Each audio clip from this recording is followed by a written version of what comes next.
Hari ini saya mau ngasih ilmu yang luar biasa supaya kita bangun, ya bangun, jangan memble, ayo, ya kiamatkan diri kita sekarang, di sini, saat ini, semangat.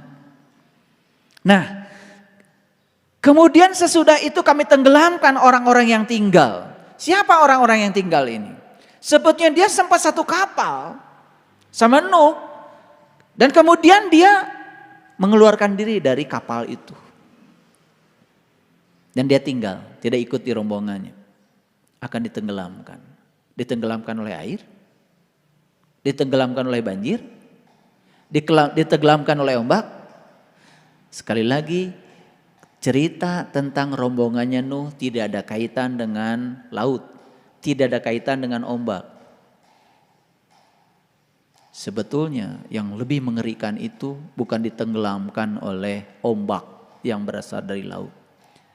Tapi kalau kita sudah ditenggelamkan oleh ombak yang berasal dari ketidakmampuan kita mengendalikan kehidupan. Ombak yang berasal dari hawa nafsu kita, dari pikiran kita. Itu yang paling berbahaya. Dan hampir semua manusia bisa tenggelam dengan ombak ciptanya sendiri. Di sini, ombak yang di sini jauh lebih berbahaya daripada ombak yang di laut.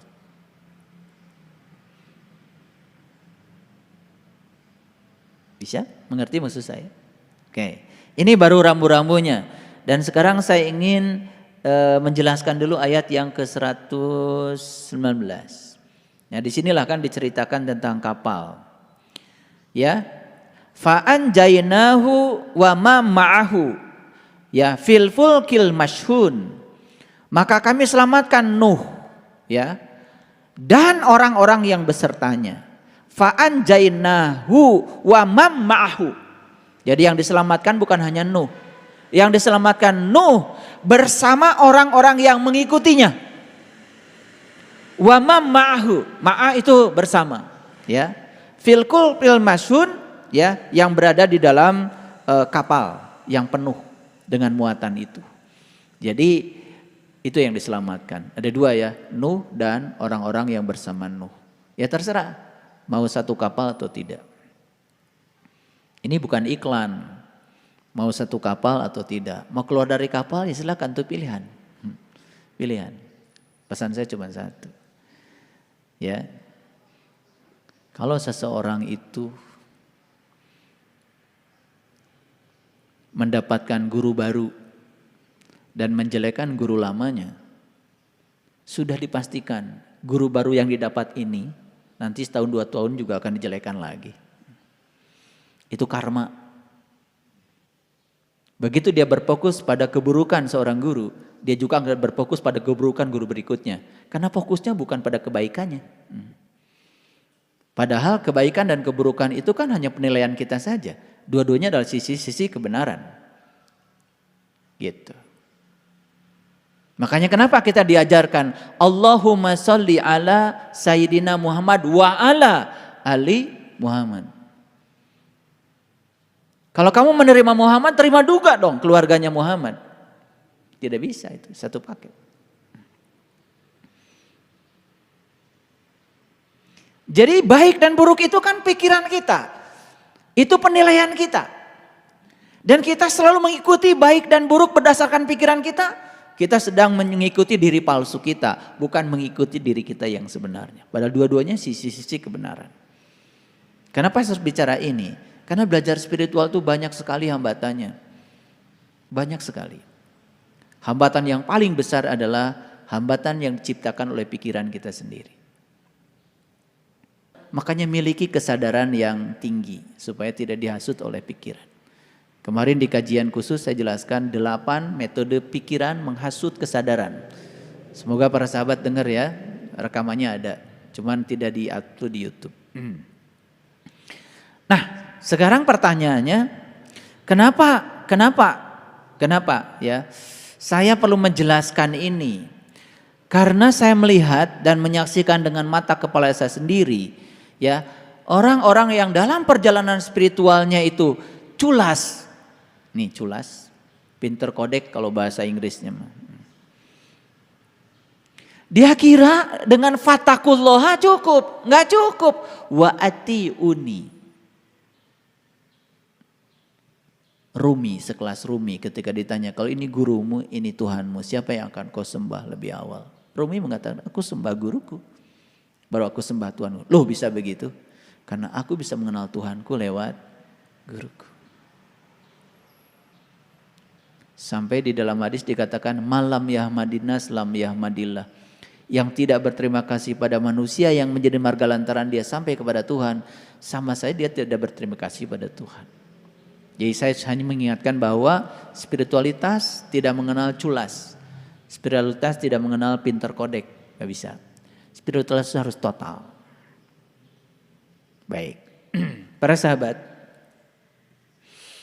saya akan berikan beberapa trik saja. Trik ini trik ya, berdasarkan pengalaman.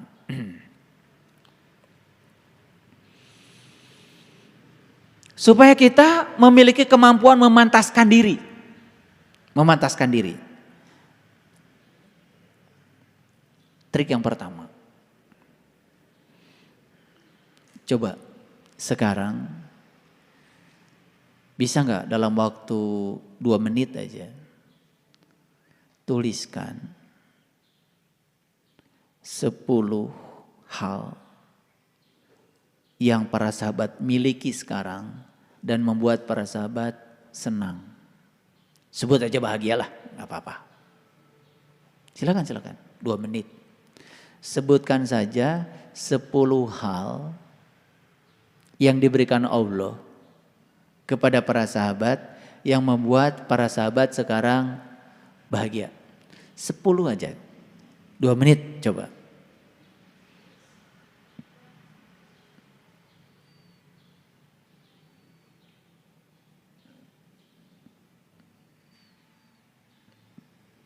Oke, ada yang sudah? Ada yang sudah? Yang sudah saya panggil ke depan, biar kesorot nanti sama kamera. Silakan yang sudah acungkan tangan. Yang sudah acungkan tangan. 10 saja. 10 hal yang diberikan Allah, yo, yang membuat para sahabat bahagia. Yang sekarang benar-benar dimiliki.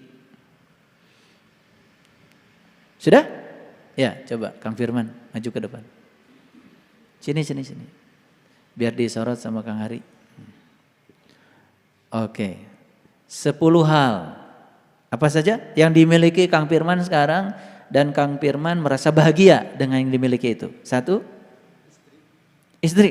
Oke. Anak. Ibu. Oh, luar biasa masih ada ibu. Nenek. Adik-adik. Sahabat. Guru. Oh, luar biasa. Cuman bisa menyebutkan 7. Oke, bagus. Ya, tepuk tangan dulu. 7. Keren ya.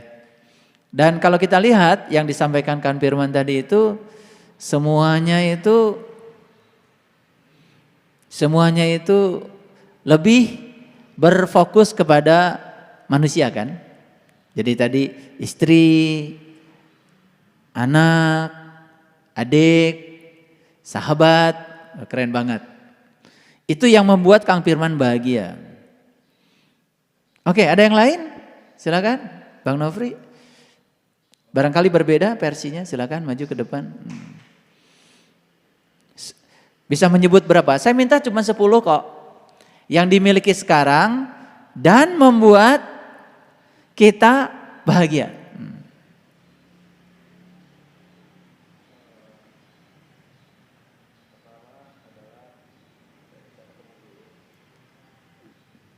Berarti guru yang dimiliki ya, guru apalagi? Kebebasan, oke, itu kebebasan. Kebahagiaan. Keluarga, oke. Rekan-rekan, oke. Oh, luar biasa ya. Padahal banyak yang diberikan Allah, tetapi kita disuruh menyebutkan 10 aja ternyata susah. Betul? Oke. Terima kasih Bang Nofri, tepuk tangan. Satu orang lagi deh, saya ingin perempuan, barangkali perempuan punya sudut pandang yang berbeda. Ada yang mau mencoba? Ya, Bunda Neneng silakan. Maju dulu. Nih, kita mau praktek hari ini. Ini kaitannya dengan surat Asy-Syu'ara, keren banget. Silakan, Bunda. 10. Udah punya 10? Berapa menit tadi perlu menuliskan yang 10? Cukup 2 menit? 1 menit? Oke. Makin cepat berarti menulis yang 10, itu rasa syukurnya makin dalam. Kalau lambat menuliskan 10 aja, ini ada hubungan rasa syukur nih. Ini mau dicek nih, mau dicek. Silakan. 10 ya? Apa? Oke, guru. Ilmu. Tenang. Bahagia. Keluarga. Sahabat. Oke. Tepuk tangan buat Bunda Neneng. Oke, keren ya. Punya tubuh? Bisa berjalan? Bisa bekerja? Bisa bicara? Bisa mendengar? Bisa melihat? Bisa merasa? Bisa mengunyah? Punya gigi? Punya usus? Punya jantung? Lupa ya. Padahal saya cuma minta 10 saja. Betul nggak? Punya rambut? Keren kan? Lupa ya. Nah, ini sebetulnya indikator pertama bahwa sebetulnya kita ini tidak menyadari apa yang sudah diberikan Tuhan. Itulah yang membuat setiap orang selalu merengek-rengek kepada Tuhan minta diberi. Karena dia tidak bisa memerinci apa saja yang sudah diberikan Tuhan. Gimana kalau saya dalam 5 menit minta 100? Padahal saya cuma minta 10 saja. Oke, nggak apa-apa. Nggak ada yang salah di sini, nggak ada yang benar, nggak ada yang salah, nggak apa-apa. Tapi ini adalah indikasi bahwa sebetulnya kita ini sering merasa seakan-akan Tuhan itu memberi sedikit. Padahal yang Tuhan berikan kepada kita luar biasa. Ada nggak yang berani mengatakan masalah?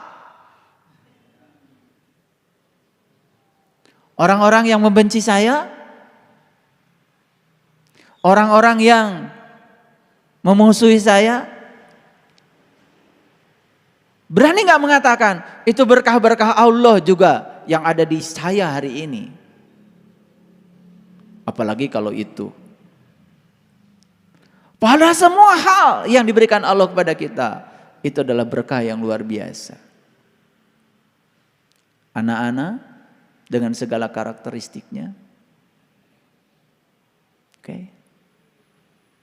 Pasangan hidup yang berbeda sekali dengan saya.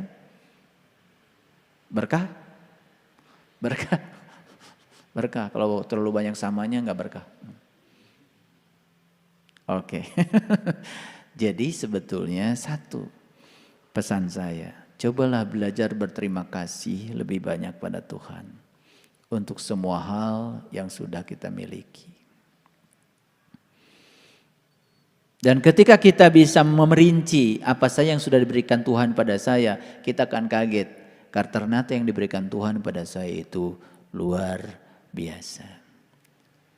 Segala sesuatu baru terasa adanya biasanya kalau sudah tidak ada. Kita bisa melihat, menganggap biasa.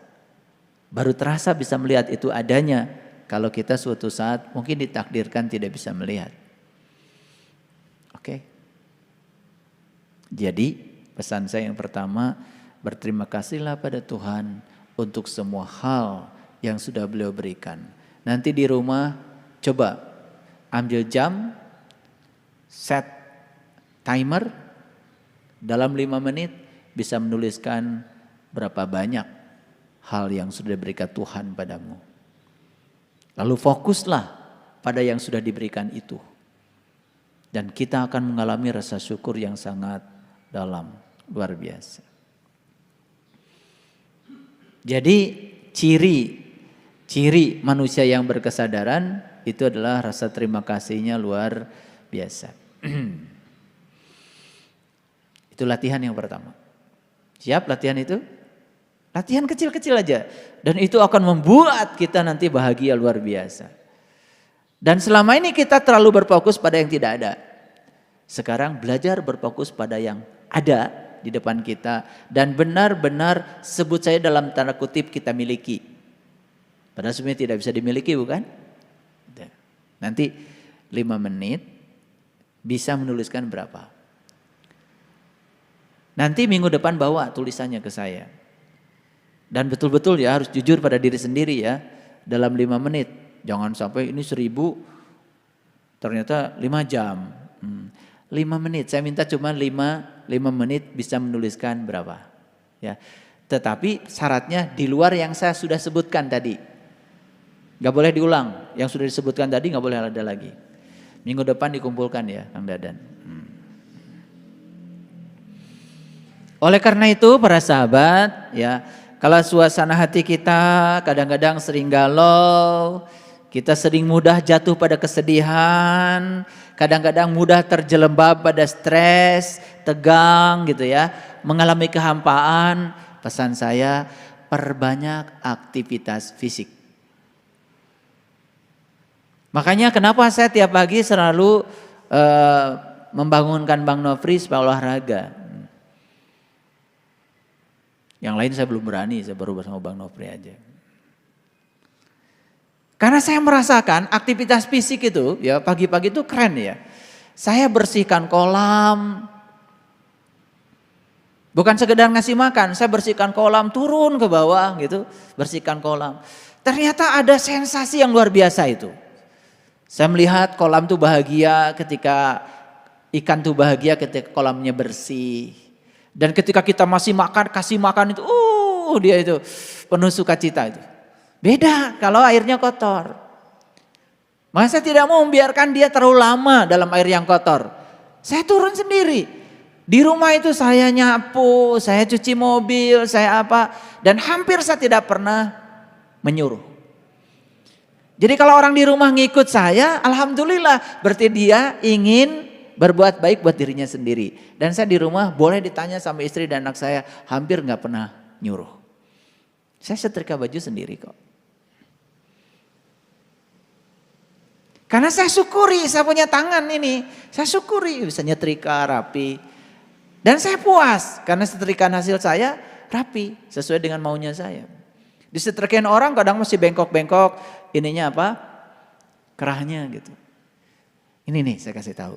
Perbanyak aktivitas fisik. Jadi kalau galau tuh karena terlalu banyak diem. Apalagi nonton TV berjam-jam, udah nggak usah deh. Aktivitas fisik apa saja, ya. Saya gosok-gosok ini kalau besok mau BMK atau mau banyak tamu di rumah, itu yang kosokin WC buat kalian tuh saya loh. Biar putra-putra saya datang ke rumah tuh bahagia, WC-nya bersih. Saya bereskan sabun, kaleng-kaleng yang kosong saya buang. Anak-anak di rumah kaleng kosong pun gak ada yang buang kalau bukan saya yang buang. Gak berani buang kaleng kosong. Oke? Jadi yang kedua latihannya apa? Kalau stres, galau, perbanyak aktivitas fisik. Apa saja? Nih para sahabat, ada yang suka meremehkan sarapan pagi? Sarapan pagi? Nah, pesan saya yang ketiga, khusus untuk jamaah Batul Yakin, sarapan pagi penting.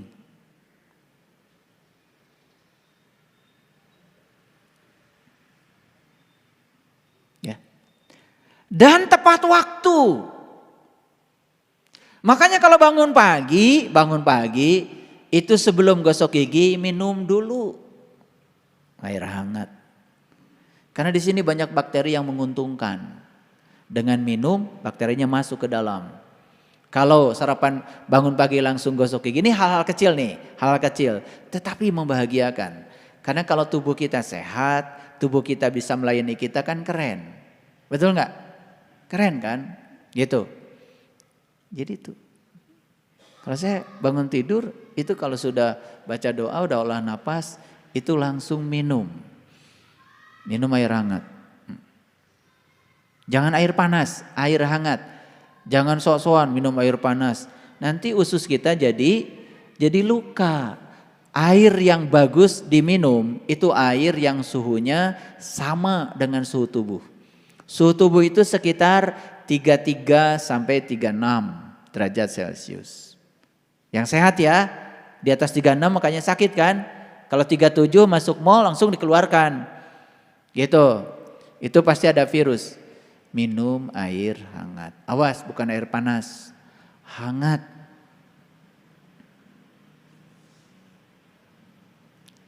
Jika perlu ya udah sebelum gosok gigi sarapan dulu.